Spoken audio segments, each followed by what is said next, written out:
The emotional engine, the hidden inner lives of the people who keep the city running. Behind every glowing screen, behind every trade, behind every strategy meeting, and every risk model, there is a human being, a person with fears, dreams, insecurities, and ambitions, a person who carries silent struggles and private hopes, a person who navigates pressure, conflict, and uncertainty every single day. The City of London is powered by markets, but it is driven by people, by their emotional energy, by their resilience, and by the invisible psychological ballet taking place behind the polished exterior of global finance. Most outsiders imagine the city as a world of cold logic. They imagine its workers as emotionless operators, guided purely by data and discipline. But nothing could be further from the truth. Emotion is the engine of the city. It influences every decision, every interaction, every moment of confidence or fear. The city's skyscrapers may be filled with algorithms, but they are also filled with hearts, beating quietly beneath layers of professionalism. To understand the human dimension of the city, you must begin with the people who enter it. Young graduates arrive with a mix of excitement and anxiety. They walk into vast offices where strangers speak a language of markets, models, and metrics. They are ambitious but uncertain. They want to succeed, but fear failing in a system that feels larger than life. They learn quickly that the city is not only a workplace, it is an emotional arena. It tests self-belief. It magnifies insecurities. It forces young professionals to grow faster than they imagined. At first, everything feels overwhelming. The pace is relentless. The expectations are high. The margin for error is thin. Many struggle silently, afraid to reveal vulnerability. They internalize stress, hoping it will disappear with time, but it seldom does. Instead, they adapt. They develop emotional armor. They learn to project confidence even when they feel lost. They become fluent in a kind of psychological survival, balancing fear with determination, anxiety with ambition. As they grow, their emotional world becomes more complex. They build friendships that feel like lifelines, bonds forged through shared pressure, late-night deadlines, and whispered conversations in quiet corridors. These friendships become one of the city's most powerful forms of emotional support. They create small oases of trust in a landscape defined by competition, but they also carry risks. A colleague can become a rival overnight. A friend can become a competitor. Emotions become tangled in the city's unspoken hierarchy. For those who rise through the ranks, the emotional stakes change. They gain responsibility, but also pressure. They gain influence, but lose privacy. Their decisions impact hundreds, sometimes thousands. Their mistakes become headlines. Their success becomes expectation. Stress becomes heavier, not lighter. The emotional burden grows. Many struggle with imposter syndrome, a quiet fear that they are not truly qualified, that their success is accidental, that one misstep will expose them. This fear exists even among the most accomplished leaders. The city is filled with people who appear confident but carry hidden uncertainty, analysts who doubt their models, traders who question their instincts, lawyers who replay decisions long after midnight, managers who wonder whether they are guiding their teams well enough. Beneath every polished mask is a human being navigating their own self-doubt. Loneliness is another quiet presence. In a city filled with millions, isolation is common. Long hours drain personal time. Relationships outside of work become strained. Weekends vanish. Birthdays, dinners, vacations, all sacrifice to the demands of the machine. People lose touch with friends. They grow distant from family. Their world shrinks to offices, screens, and conference rooms. Some embrace this lifestyle. Others endure it. Many struggle silently. The emotional life of the city is also shaped by fear.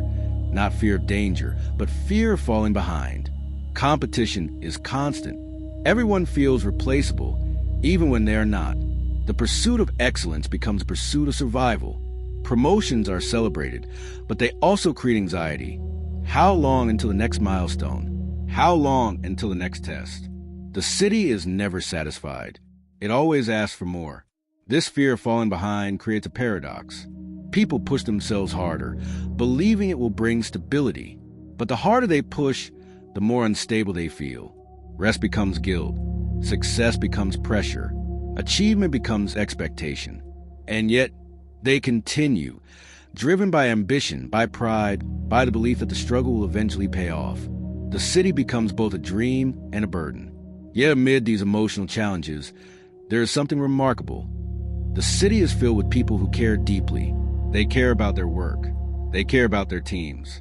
They care about doing things well, even when no one notices. They care about integrity, fairness, and impact. They are driven not only by ambition, but by purpose. Many came to the city hoping to build something, not just wealth, but meaning. These motivations shape the emotional landscape.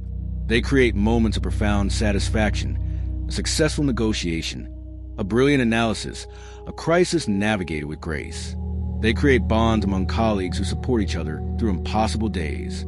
They produce pride in accomplishments that require resilience, intelligence, and courage. These moments sustain people through the darkest nights. Emotion also plays a crucial role in innovation. Creativity in finance does not arise from cold calculation alone. It comes from curiosity, intuition, imagination, and even frustration. The city's greatest breakthroughs, new strategies, new technologies, new models, often emerge from emotional energy, a sense of urgency, a desire to solve a problem, a determination to challenge convention. Emotion catalyzes innovation, but the emotional truth of the city is neither purely inspiring nor purely bleak. It is complex. It is contradictory. It is human. The city attracts people who want to test their limits, but it also pushes them beyond them. It rewards ambition, but it can punish fragility. It creates extraordinary opportunities, but also extraordinary pressure. It is a place where people can discover their greatest strengths or encounter their greatest weaknesses. The city's emotional engine is also shaped by diversity. People from different cultures bring different emotional languages. Some express openly, others conceal. Some value confrontation, others value harmony. These differences can create misunderstanding, but they also create richness, a tapestry of perspectives that shapes the emotional culture of the city. It becomes a place where empathy is essential, where emotional intelligence becomes as valuable as analytical skill. And then there's the quiet truth that few discuss. The city is filled with people searching for meaning. Beneath the surface of strategy meetings and trading screens, many wonder what their work truly means. They question whether the pursuit of profit aligns with their values. They think about their legacy, not in money, but in impact. They ask themselves whether they are building something lasting. This search for meaning influences decisions more deeply than outsiders ever realize. The emotional world of the city is not a weakness. It is a source of power. It drives collaboration, innovation, resilience, and ambition. It creates the human bonds that keep institutions functioning. It shapes the culture that allows the city to endure. When crises hit, it is not algorithms that save the system. It is people, their judgment, their instinct, their courage, their empathy. As global finance becomes more digital, more automated, more complex, the emotional dimension becomes even more important. Machines can execute trades, but they cannot inspire teams. Algorithms can measure risk, but they cannot navigate uncertainty. Robots can process information, but they cannot comfort a colleague, resolve a conflict, or restore trust after a crisis. The future of the city will depend not only on technology, but on emotional intelligence, the human capacity to lead, to connect, to endure. In the next episode of Cinematic London Finance Chronicles, we explore what happens when this emotional engine is pushed beyond its limits. Burnout, breakdowns, reinvention, recovery, and how the city is beginning to confront the human cost of its relentless pace. Subscribe and continue the journey into the unseen forces shaping our world.